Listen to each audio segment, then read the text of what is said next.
Hello everyone and welcome back to another episode of Crime and Mine. Today we'll be talking about a little bit creepy story but very interesting. Come on. Please welcome the author of the whole book we were reading, John Scott.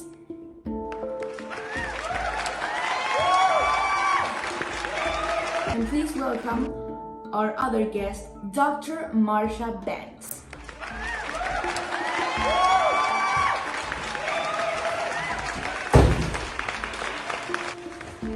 The story we will be discussing today is called The Heroine.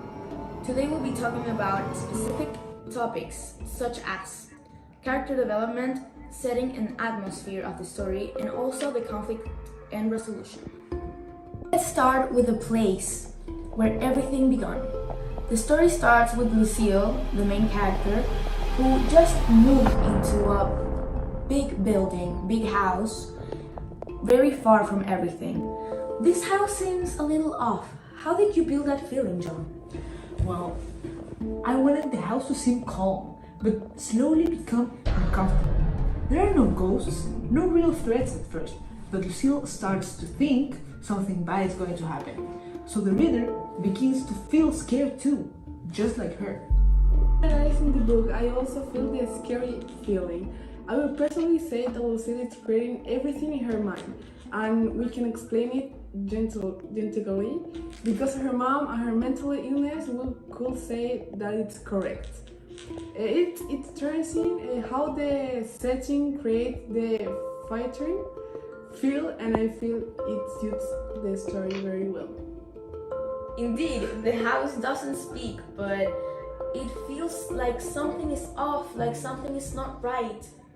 So now let's talk about Lucille, our main character. At the beginning she seems like a good person, but later on something changes. John, how did you plan that transformation? I wanted readers to like her at first, but as the story goes on, we see that she really wants to be the hero, even if there's no real danger. She starts to imagine threats that aren't there, and she doesn't realize that she's losing control. Lucy shows something we call a hero syndrome. That's when someone wants to feel important or admired. And someone, they create problems just so they can fix them. Lucille doesn't want to hurt anyone, but she's confused. She thinks she's helping, but she's really causing fear. So she's actually not lying? She actually believes she's doing the right thing? That's a little bit odd. That makes it dangerous. She's not trying to fool anyone. She's truly believes her own story. Yes, exactly. That's why I would say she starts developing this crazy instincts, crazy thoughts, and later on she's going to bury the house with the kids inside of it. I would say she definitely is starting to be just like her mother. Now let's look at the conflict in the story. Lucille is against the family? Is she against her reality? Is she against the kids? Against herself? Tell me, Marsha, what's your look in this? The biggest conflict is inside Lucille's mind. Her thoughts fight against what really happened. The inner conflict spreads out and becomes a problem of the family. The most important moment isn't the big fight when we realize that Lucille is not saying the truth anymore.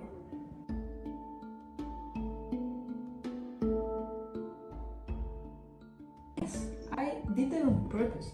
There's no big scene because it was a crazy and fast-paced twist.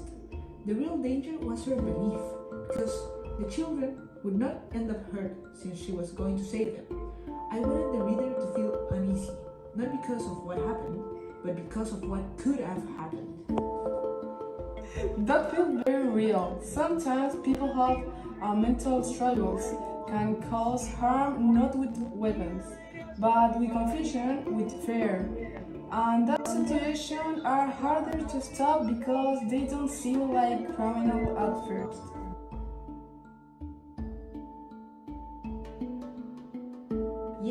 I think this story reminds us to be careful with the stories we tell ourselves. Wanting to help is good, but we also need to stay in touch with reality. And it reminds us that mental health is complex. Even people with good intention can do harm if they don't understand what's real. Not this